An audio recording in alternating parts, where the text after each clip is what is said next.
श्यामनगर का बूढ़ा किसान रामू काका अपनी बेटी गौरी के साथ गरीबी में जीवन बिता रहा था। बेटा विनय शहर में मजदूरी करता था और उसी पर पूरा घर टिका था।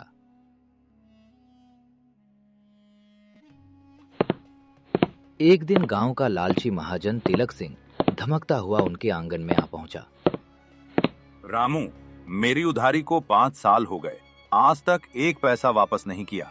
आज ही हिसाब चुकाओ वरना घर खाली करवा दूंगा। सेठ जी, 2 दिन की मोहलत दे दीजिए। मेरा बेटा विनय कल शहर से लौट रहा है। उसने पैसों का इंतजाम कर लिया है। वो आते ही आपको पैसा दे देगा। ठीक है रामू, 2 दिन, उसके बाद बहाने नहीं चाहिए, नहीं तो तुम्हारा घर मेरा। महाजन चला जाता है। गौरी डरते हुए पिता से पूछती है, पिताजी, भैया आएंगे ना? अगर इस बार नहीं आए तो हम कहाँ जाएंगे? बेटी चिंता मत कर, विनय ने वादा किया है, वो आएगा और सब ठीक कर देगा। अगली सुबह काका और गौरी बहुत खुश थे। दोनों मिलकर अपने हिसाब से विनय को खुश देखने के लिए तैयारी करने लगे। जैसे जैसे दिन पास आ रहा था, उनकी खुशी का ठिकाना नहीं था। गौरी कभी इधर भागती, कभी उधर के काम जल्दी से हो जाए, ताकि आज जब भैया आएंगे तो उनसे शहर की कहानी सुनूंगी। रामू काका भी खांसते हुए बार बार बाहर जाते और अंदर आते के विनय के इंतजार में। परंतु 2 दिन बीत गए, विनय नहीं आया। तभी गांव का एक आदमी दौड़ता हुआ आया।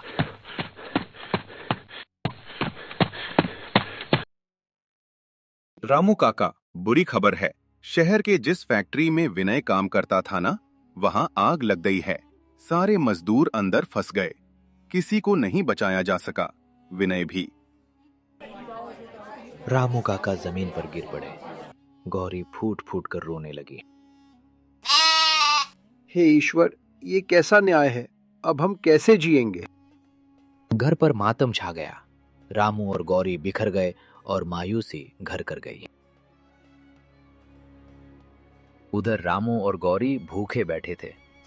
भूख से पेट जल रहा था, लेकिन उससे ज्यादा चिंता दिल में थी। रामू दुखी होकर बोला,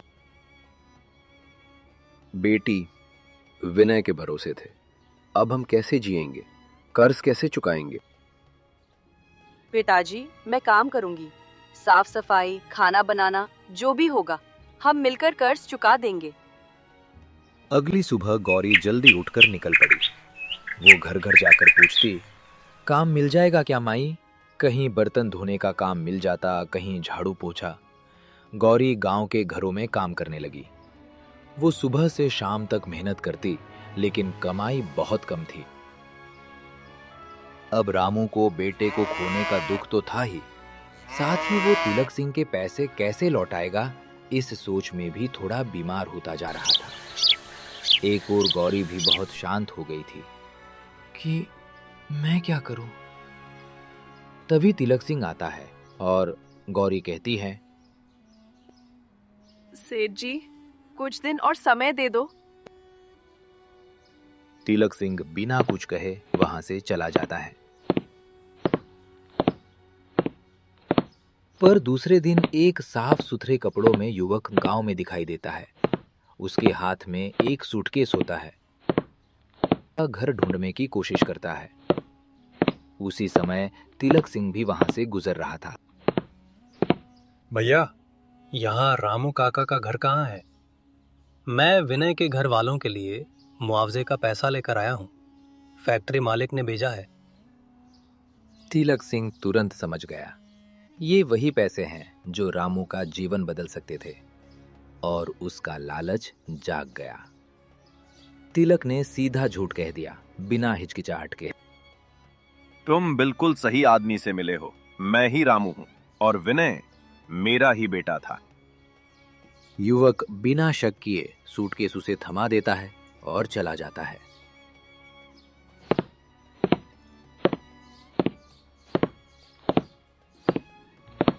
तिलक घर जाकर सूटकेस खोलता है।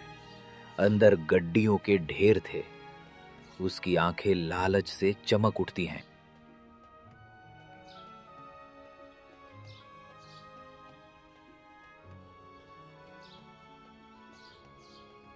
कुछ दिन बाद तिलक सिंह फिर उनके घर आया, अब पहले से ज्यादा अकड़ के साथ। रामू, मेरा पैसा ला। कितने दिन से कह रहा हूं मेरा पैसा वापस कर। अब बहाने सुनने की हिम्मत नहीं बची। तेरे बेटे का जाना बुरा हुआ, पर कर्ज कर्ज होता है, दया से नहीं चलता। सेठ जी, आप गुस्से में हैं, बैठिए तो पानी पीजिए, फिर बात करते हैं। नहीं नहीं, मैं ठीक हूं, मुझे कुछ नहीं चाहिए। सेठ जी, अभी मेरे पास कुछ भी नहीं है, थोड़ा समय दे दीजिए। हालात आप जानते हैं। विनय के जाने के बाद घर का सब सहारा टूट गया, खेत सूख गए, काम धंधा भी नहीं मिलता। अब तो गौरी भी घरों में काम कर रही कि 2 वक्त की रोटी खा सके हम लोग। बस थोड़ा और वक्त दे दो, कोशिश पूरी कर रहा हूं। मैं कुछ नहीं सुनूंगा। कितना वक्त? 6 महीने हो गए। गांव में मेरी इज्जत है। लोग हाथ पर हाथ धरे देखते रहें तो सब यहीं चालू कर देंगे। आज आखिरी बार कह रहा हूं, पैसा दे, नहीं तो आज ही घर खाली, समझा? अगर खुद नहीं निकले तो मैं लोग बुलाकर बाहर फिकवा दूंगा। सेठ जी, इतना सख्त मत बनो, ये घर तो मेरी आखिरी छत है। मुझे कोई मतलब नहीं। नियम सबके लिए एक जैसे हैं। शाम तक निकल जाना, बस। पिताजी, चलिए यहाँ से। हर रोज की ये जिल्लत सहने से अच्छा है हम खुद निकल चलें। अपना मान किसी के पैसों से बड़ा होता है। हम कहीं भी रह लेंगे, पर ऐसे ताने सुनकर नहीं। अपमान सहकर जीने से अच्छा है हम कहीं और नई शुरुआत करें। और वो अपने पिता को लेकर गांव के बाहर जंगल में एक टूटी झोपड़ी में रहने लगती है। जंगल में रहते हुए लामू की तबीयत बिगड़ने लगी, इसलिए गौरी ही लकड़ियां बेचने लगी। सुबह से शाम तक जंगल में मेहनत। एक शाम वो देर से लौटी। रामू चिंतित होकर उसे ढूंढने जंगल में निकल गए। गौरी अभी तक क्यों नहीं आई? इतना अंधेरा होने लगा, कहीं कुछ हो ना गया हो। रास्ते में उन्हें चक्कर आया और वे गिर पड़े। उसी समय अर्जुन, एक शहर से आया युवक, वहां से गुजर रहा था। अर्जुन वही फैक्ट्री मालिक का पुत्र था जो मजदूरों के लिए जिम्मेदारी निभाने आया था। बाबा, आप ठीक हैं? यहाँ कैसे गिरे पड़े हैं? बेटा, मेरी बेटी गौरी जंगल में गई है, देर हो गई, उसे ढूंढने निकला था। बेटी कहाँ गई है आपकी? गौरी लकड़ियां बटोरने गई थी, देर हो गई, डर लगा तो मैं ही निकल पड़ा। बाबा, पहले आप खड़े हो जाइए। यहाँ जमीन पर पड़े रहना ठीक नहीं है। सहारा लीजिए, मेरे कंधे पर हाथ रखिए। मेरा शरीर साथ नहीं दे रहा बेटा। चिंता मत कीजिए, मैं हूं। धीरे धीरे चलते हैं। अर्जुन उन्हें सहारा देता है और झोपड़ी तक पहुंचाता है। जैसे ही गौरी घर लौटती है, अर्जुन उसे देखकर चौंक जाता है। यही वो लड़की थी जिसे उसने कुछ दिन पहले कुएं पर देखा था और मन ही मन पसंद भी कर बैठा था। धूप ढलने लगी थी। जंगल के पास बने छोटे से झोपड़े के सामने रामू चुप बैठा था। अर्जुन दूसरे दिन फिर उनको मिलने आया और फिर ध्यान से उनकी बातें सुन रहा था। रामू की आवाज कमजोर थी, लेकिन हर शब्द जैसे दिल चीर रहा था। बाबू, हम गरीब आदमी, हमारे हिस्से में बस दुख ही आया। विनय को शहर भेजा, ये सोचकर कि वो कुछ कमा लेगा तो घर भी चलेगा। उधार लेकर भेजा था उसे, कर्ज बढ़ गया, पर और कोई सहारा भी नहीं था। थोड़ा रुककर वो जमीन की तरफ देखता है। हमारी बीमारी भी बढ़ती गई, पर औषधि तक ना ले सके। गौरी अकेली सब संभालती थी, पर लड़की है ना, वो भी कितना करेगी। कई दिन भूखे ही सोए। अर्जुन की आंखें भर आती हैं, लेकिन वो खुद को संभालता है। फिर जब फैक्ट्री में आग लगी, विनय, हमारा लाल, वही खत्म हो गया। हम समझ नहीं पाए कि हमारे साथ क्या हो गया। दुनिया ही उजड़ गई बाबू। गौरी चुपचाप खड़ी सब सुन रही थी। आंखों से आंसू लगातार गिर रहे थे। हमने सुना कि शहर वाले पैसे भेजे हैं, मुआवजा मिलता है, पर हमें तो कभी कुछ नहीं मिला। जब जमींदार सेठ तिलक के पास गए कि थोड़े दिन और रहने दो, तो उसने कहा, तेरे बेटे के मरने से मुझे क्या, मेरे पैसे ला या घर खाली कर। अर्जुन को गुस्सा आता है, पर वो खुद को संभालता है। बाबा, मैं उसी फैक्ट्री का मालिक हूं।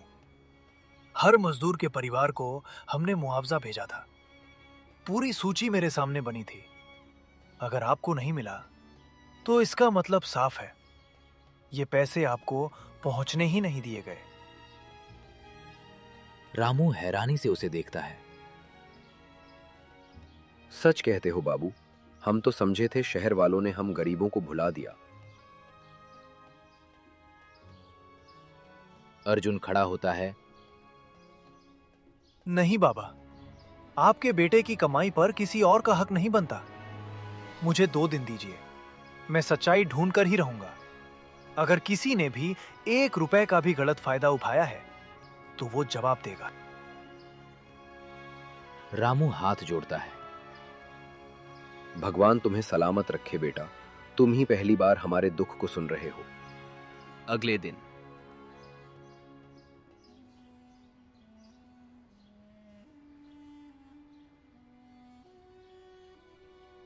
अर्जुन गांव में जांच शुरू करता है। अर्जुन अपने 2 विश्वास पात्र कर्मचारियों और उस युवक के साथ गांव में आता है जिसने मुआवजा देने का काम किया था। तुमने किसे पैसे दिए थे? ध्यान से सोचो। गलत पहचान से एक परिवार बर्बाद हुआ है। और ध्यान से देखने और याद करके ही बोलना, ताकि इस बार हम सही इंसान को पकड़ सकें और रामू काका को उनके हक के पैसे पहुंचा पाएं।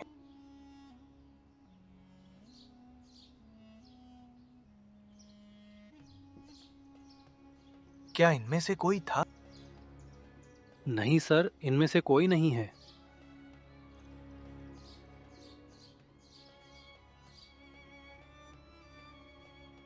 साहब, उसने खुद को रामू कहा था। कागज पर साइन भी उसी ने किए थे। मैं चेहरा भूल नहीं सकता। चलिए दिखा देता। वो पूरे गांव में घूमता है, एक एक चेहरे को देखता है।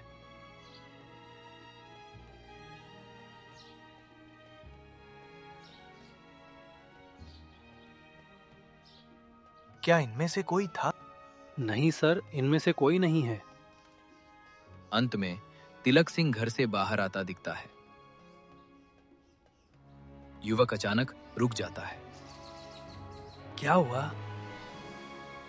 साहब, यही है वो आदमी। इसी ने कहा था कि वो रामू है। इसी को मैंने पैसे दिए थे। तिलक के कदम लड़खड़ा जाते हैं। गांव वाले चौंक जाते हैं। तिलक सफेद पड़ चुका था। अर्जुन तेजी से उसकी ओर बढ़ता। चाचा जी, आपने एक गरीब बाप के दर्द से फायदा उठाया, उसके बेटे की लाश पर कमाई की। आप जानते थे कि वो पढ़ा लिखा नहीं है और आपने उसके नाम के पैसे खुद ले लिए। तिलक हाथ जोड़ लेता है। नहीं बेटा, वो गलती हो गई। मैं लालच में थोड़ा। अर्जुन व्यंग से हंसता है। हाँ, और इसलिए आपने उनका घर भी छीन लिया। क्या यही इंसानियत है आपकी? उसी समय अर्जुन के पिता धवल सिंह वहां पहुंचते हैं। उनका चेहरा गुस्से से तमतमा रहा था। तिलक, तुमने ये क्या किया? रामू हमारा पुराना परिचित है। विनय हमारे ही खेतों पर खेला है बचपन में। तुम इतने नीचे गिर जाओगे मैंने सोचा भी नहीं था। तिलक घुटनों पर बैठ जाता है। धर्म जी, माफ कर दीजिए, लालच में समझ खो बैठा था। लालच में? तुमने एक बाप से उसके बेटे का हक छीना। ये सिर्फ लालच नहीं, ये अपराध है। गांव वाले भी बातें करने लगते हैं। तिलक की पोल खुल चुकी थी। कानूनी कार्रवाई होगी, रामू को उनका पैसा मिलेगा और आप अपने किए की सजा पाएंगे। तिलक चुप सिर झुकाए खड़ा रहता है।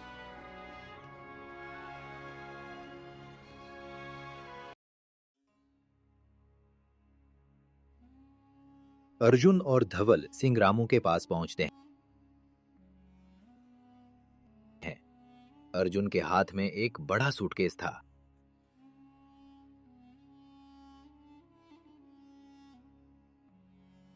नमस्ते बाबा, ये मेरे पिताजी हैं। नमस्ते बेटा। बाबा, ये मुआवजा आपकी मेहनत और आपके बेटे विनय की लगन का फल है। ये आपका हक है। देर से मिला पर सही हाथों तक पहुंचा।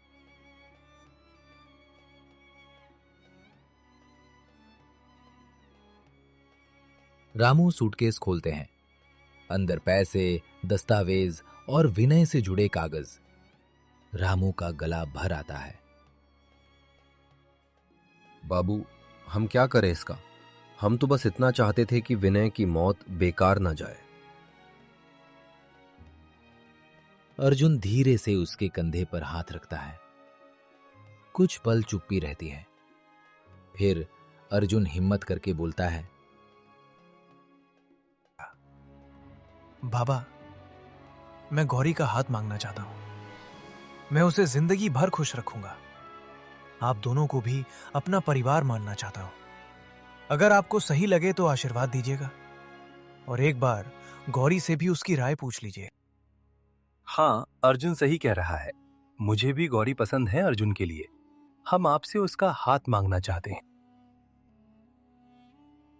गौरी हैरान होकर अर्जुन को देखती है, फिर शर्माकर सिर झुका लेती है। उसके गाल लाल हो जाते हैं। रामू कांपती आवाज में बोलता है, बेटा अर्जुन, तुम जैसा लड़का हर बाप अपनी बेटी के लिए मानता है।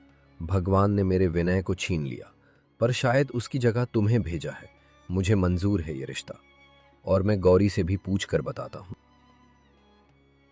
अर्जुन की आंखें चमक उठती हैं। गौरी शर्म से मुस्कुराती है और हाँ कहकर मंजूरी बताती है। धीरे धीरे गांव में तैयारियां शुरू होती हैं। सबके चेहरों पर खुशी लौट आती है।